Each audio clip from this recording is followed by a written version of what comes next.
బిల్లుని ఇమీడియట్ గా విత్డ్రా చేయాలని చెప్పేసి ప్రజలకు ఇబ్బందికరంగా ఉన్నటువంటి ఈ చట్టాన్ని రద్దు చేయాలని చెప్పేసి రాష్ట్ర వ్యాప్తంగా న్యాయవాదులు కొనసాగిస్తున్నటువంటి దీక్షకు ఇప్పుడిప్పుడే ప్రజల్లో ఈ వార్త చేరుతా ఉంది. ప్రజలు ఎప్పుడైతే తిరుగుబాటు చేస్తారో, ఎప్పుడైతే ఈ చట్టాలకు వ్యతిరేకంగా మద్దతు తెలుపుతారో అప్పుడే ఏ గవర్నమెంట్ అయినా దిగి వస్తుంది. ఇది ప్రెస్టేజ్ కి పోవాల్సిన విషయం ఏం లేదు. ఇందులో మేము చట్టం పాస్ చేసినాము, మీరు ఖచ్చితంగా పాటించాల్సిందే అంటే ఇది డిక్టేటర్షిప్ పరిపాలన కాదు.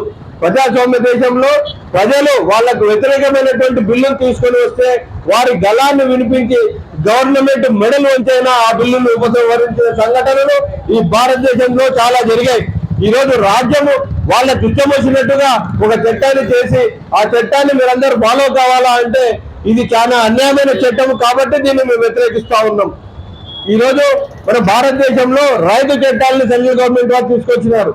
ఎప్పుడైతే రైతు చట్టాలకు వ్యతిరేకంగా దేశవ్యాప్తంగా నిరసనలు వ్యక్తమైనాయో, దేశంలో ఉన్నటువంటి రైతు సంఘాలు గళమెత్తి రోడ్డుపైకి వచ్చాయో, వారికి మద్దతుగా రాజకీయ పార్టీలు, ప్రజా సంఘాలు అన్ని వచ్చి వాళ్ళ గళాన్ని వినిపిస్తే కేంద్ర ప్రభుత్వం దిగి వచ్చి ఆ నల్ల చట్టాలను ఉపసంహరించుకోవడం జరిగింది.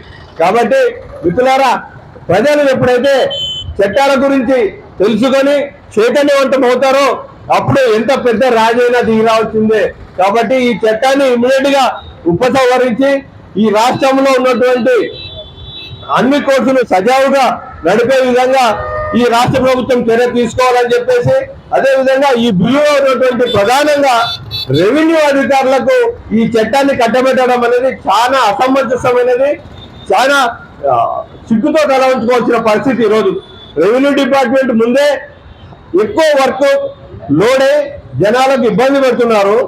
అవినీతిమయమైపోయిన రెవెన్యూ డిపార్ట్మెంట్ గా ఈ చట్టంలో ఉన్నటువంటి బాధ్యతలన్నీ తీసుకుపోయి ఆడ ఒప్పచెప్తే ప్రజలు ఎప్పుడు పోయి రెవెన్యూ అధికారుల దగ్గర వాళ్ళ మొర ఆలకించాలా?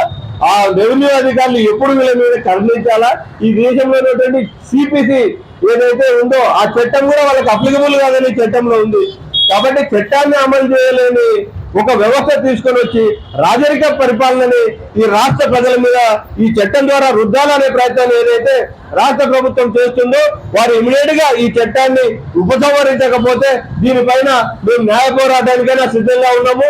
మా కర్నూలు జిల్లా బార్ అసోసియేషన్ ఆధ్వర్యంలో జరుగుతున్నటువంటి ఈ దీక్షా శిబిరాలు ఇక్కడి నుంచి ప్రతి పల్లెకు చేరుకుంటాయని విజ్ఞప్తి చేసుకుంటూ నాకు ఈ అవకాశం ఇచ్చిన బార్ అసోసియేషన్ వారికి నా హృదయపూర్వక ధన్యవాదాలు తెలియజేస్తూ ముగిస్తున్నాను. ఐఎమ్ రవి గువేరా, రాష్ట్ర బార్ కౌన్సిల్ సభ్యుని. రద్దు చేయాలి, రద్దు చేయాలి, వదిలాలి, వదిలాలి, రద్దు చేయాలి. న్యాయవాదుల ఐక్యత, న్యాయవాదుల ఐక్యత, న్యాయవాదుల ఐక్యత.